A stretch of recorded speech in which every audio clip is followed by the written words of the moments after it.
Hello बच्चों, चलिए प्रश्न को पढ़ते हैं।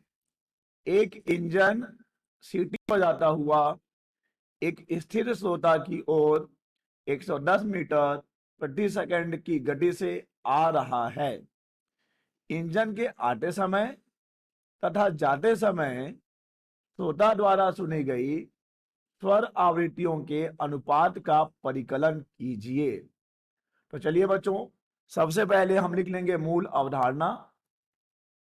मूल अवधारणा जिस पर कि बच्चों यह प्रश्न आधारित है।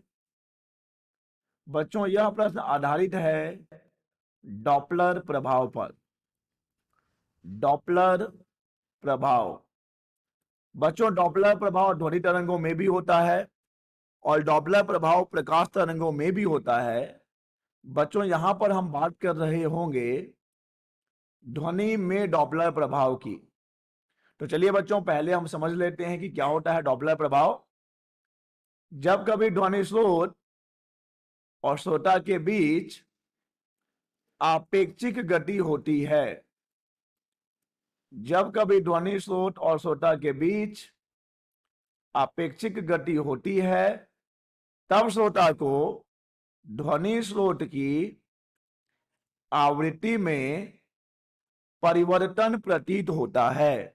और बच्चों, आवृत्ति में होने वाले इसी आभासी परिवर्तन को बच्चों कहा जाता है डॉपलर प्रभाव।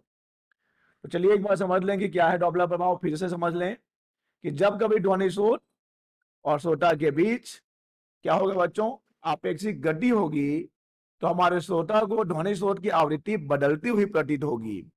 और बच्चों, आवृत्ति में इसी आभासी परिवर्तन का नाम है डॉपलर प्रभाव।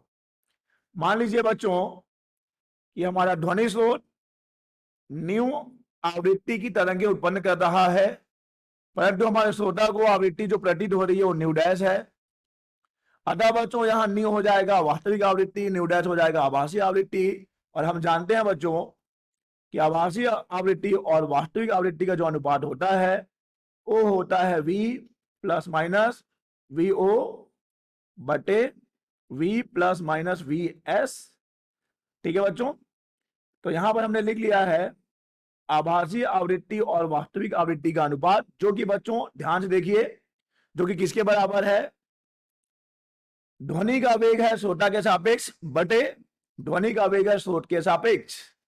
ठीक है बच्चों, तो चलिए बच्चों, अच्छा, और यहाँ पे जो VO है बच्चों आप ध्यान दीजिए, VO होता है श्रोता का वेग और VS होता है स्रोत का वेग। तो चलिए बच्चों, अब हम मूल अवधारणा को समझ चुके हैं और अब हम तैयार हैं इस प्रश्न को हल करने के लिए। तो चलिए अब प्रश्न को हल करेंगे, बड़ी बारीकी के साथ हल करेंगे बच्चों हम प्रश्न को। एक इंजन सीटी बजाता हुआ एक स्थिर श्रोता की ओर 110 मीटर प्रति सेकंड की गति से आ रहा है। ठीक है बच्चों, तो ये रहा हमारा इंजन जो कि स्रोत है, ये हमारा श्रोता जो कि स्थिर है। ध्यान दीजिए श्रोता स्थिर है तो VO का मान तो यहां 0 होगा।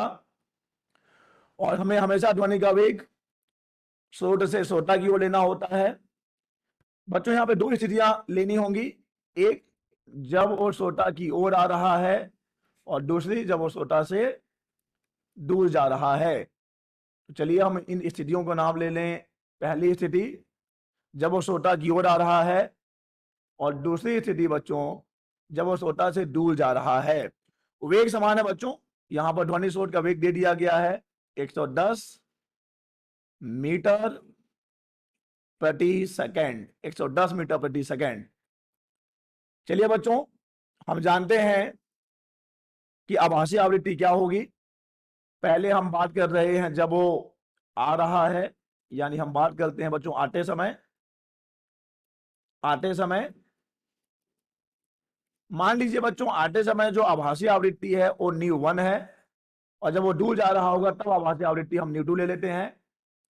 तो बच्चों यहाँ पे ν1 हो जाएगा वास्तविक आवृत्ति, और क्योंकि बच्चों यहाँ पे श्रोता स्थिर है तो ऊपर हमें केवल V मिलेगा और नीचे बच्चों हमें मिल जाएगा V VS। नीचे में प्लस माइनस में से कोई एक होगा। तो चलिए समझें क्या होगा बच्चों। चूंकि यहाँ पर ध्वनि का वेग और स्रोत का वेग एक ही दिशा में होगा, और जब एक ही दिशा में वेग होते हैं तब अपेक्षिक वेग ज्ञात करने के लिए हम यहाँ पे ऋण चिन्ह लगाते हैं। ठीक है बच्चों, तो न्यू1 बराबर हो गया न्यू v बटे v माइनस वी एस। ये है बच्चों, चलिए मान लिया समीकरण नंबर 1, जो कि आते समय आभासी आवृत्ति है। चलिए बच्चों अब हम दूसरी स्थिति लिख लें। जाते समय, जब वो दूर जा रहा है, जाते समय लिख लेते हैं। जाते समय की आवृत्ति को बच्चों हमने क्या लिया है, जाते समय की आवृत्ति को हमने लिया है न्यू2। तो बच्चों ये हो जाएगा न्यू v बटे v प्लस वी एस। क्यों बच्चों यहां प्लस क्यों लेंगे, क्योंकि इस स्थिति में आप देख सकते हैं कि ध्वनि का वेग और क्षमा कीजिएगा, स्रोत का वेग दोनों विपरीत दिशा में होंगे। और जब बच्चों वेग विपरीत दिशा में हो, जब वेग विपरीत दिशा में हो तब अपेक्षिक वेग बच्चों हम कैसे ज्ञात करते हैं, दोनों को जोड़कर। चलिए इसको ले लेते हैं समीकरण नंबर 2। तो बच्चों अब हमारे पास आते समय की भी आभासी आवृत्ति है, जाते समय की भी आभासी आवृत्ति है।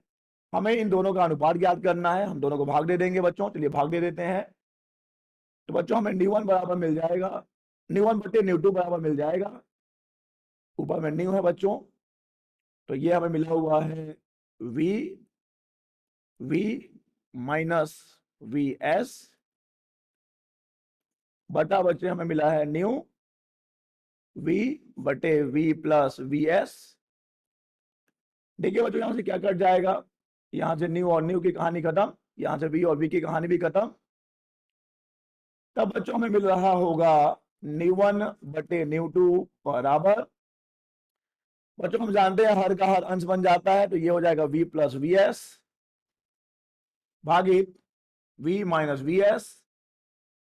अब बच्चों सवाल है कि v क्या होगा, v ध्वनि की चाल है जो कि हम लेते हैं 330 मीटर प्रति सेकंड, 330 मीटर प्रति सेकंड। और बच्चों वी एस का मान तो प्रश्न में दिया गया है 110 मीटर प्रति सेकंड। तब बच्चों यहां पर हमें मिल रहा होगा न्यू1 बटे न्यू2 का मान 330 धन 110 भागित 330 माइनस 110। तो बच्चों इसे हल करने पे देखिए हमें क्या मिल जाएगा, हमें मिल जाएगा न्यू1 बटे न्यू2 बराबर, जोड़ने पर बच्चों में मिल रहा होगा 440 भागित 220, और इसे भाग देना बहुत आसान है, 220 दूनी हो जाएगा 440। अतः बच्चों यहाँ पर न्यू1 और न्यू2 का जो अनुपात होगा बच्चों, ये होगा 2:1। ठीक है बच्चों, तो यहाँ पर आते समय और जाते समय सोटा द्वारा सुनी गई आवृत्तियों का जो अनुपात है बच्चों कितना है, 2:1 है। आशा करते हैं आपको समझ आया होगा। धन्यवाद।